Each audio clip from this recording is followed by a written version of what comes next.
Chairman, kahapon may ugnayan po kami dito sa grupong Kontra Daya at doon po sa pinakabagong pag-aaral na kanilang ginawa, lumalabas na kalahati po or more than half of the party list groups na tatakbo po sa 2025 midterm elections ay hindi nagre-representa sa marginalized sector. Ano po ang reaksyon ng inyong ahensya dito? Nakita rin po natin, Ma'am DJ Chacha at Sir Ted, yung listahan at maaari pong totoo yung mga sinasabi rin po doon. Alam niyo po, yung po kasing mga na-accredit natin only for this election, yung ating present batch ng commission ng liderato ngayon ay 43 lamang. Pinakakonti po ito sa kasaysayan ng pagpapa-accredit ng party list.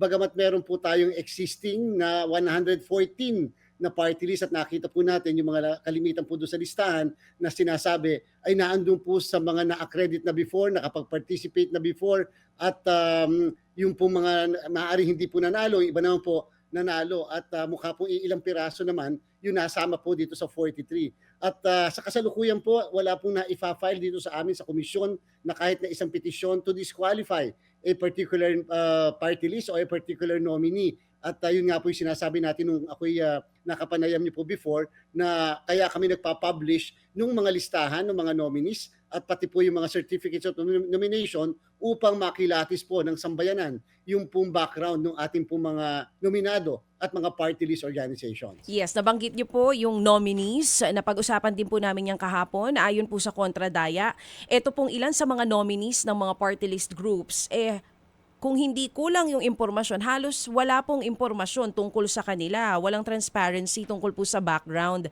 ng ilang nominees. Hindi po ba dapat obligahin ng COMELEC yung pong bawat nominees, itong mga party list groups natin, na ipakita po yung buong profile ng kanilang 10 nominees? Ay nag-submit po sila ng tinatawag na certificates of acceptance at naandun din po yung certificates of nomination.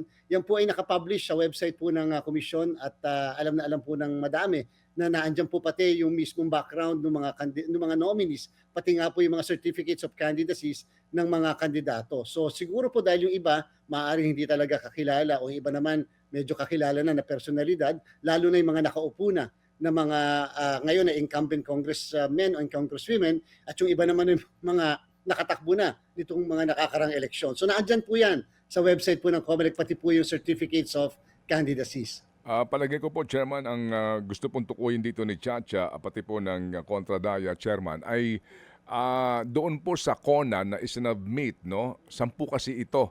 Bagamat yung iba may detalye, karamihan daw po ang nakalagay lang ay businesswoman or businessman. Wala na pong ibang detalye. Accountant, wala na pong ibang detalye. At kapansin-pansin din kapag nag-check sa website, even sa Facebook o saan man pong social media, no? Doon sa mga nominado, pati ho mismo yung mga taong yun, parang wala silang ma-research. So, ito ho'y ang sinasabi po nila dito na bakit parang secretive yung iba sa mga nominado. Yun po ang handicap ngayon ng mga gumagawa po ng background checking sa mga nominado po, Chairman.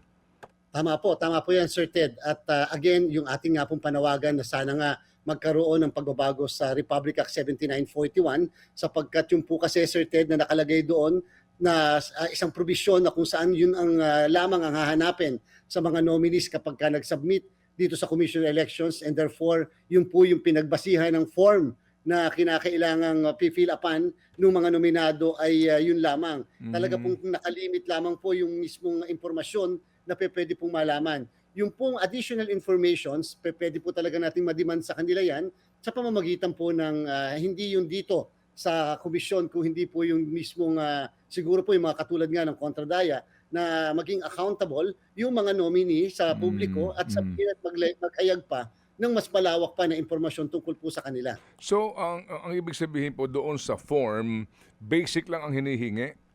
Kapag po yung occupation, for example, pag sinabi pong businessman, wala na pong iba pang mga sinasabi o doon sa form na maaari sabihin yung kanilang mga, kung ano ba ang kanilang mga negosyo. Wala pong ganun. Wala po, Sir Ted. Yung nakalagay po sa provision ng Republic Act 7941, yan po yung batas natin sa party list ay occupation lang. So, siyempre pag occupation, either lawyer, farmer, fisherman, o kaya naman lalagay ay businessman or businesswoman. Yun lang po kasi ang nakalagay. Sana nga po, again, talagang panawagan natin, pag binago ang batas, ay maglagay doon na please specify and or submit something. Okay, sige. Kung yan po ang sitwasyon ngayon, ang reforma hindi mangyayari hanggat di binabago ang batas. Ganun po yun.